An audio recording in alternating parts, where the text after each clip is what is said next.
everybody, it's me, your resident life coach, Regal T. Cameron, coming back after you. So today I decided to do something that I haven't done in about 10 years, which is make biscuits, so from scratch. Because before when I did it, they didn't turn out that well. But I found a recipe on YouTube. I cannot remember the creator's name, but I'm sure if you Google biscuits made with 2 ingredients, she'll pop right on up.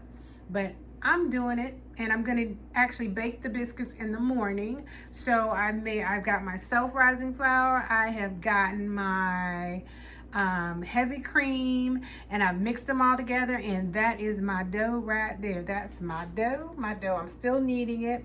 I'm gonna put it in the refrigerator overnight, and then we're making biscuits in the morning. So if you guys need something to do, try this, making biscuits. Like, comment, and subscribe.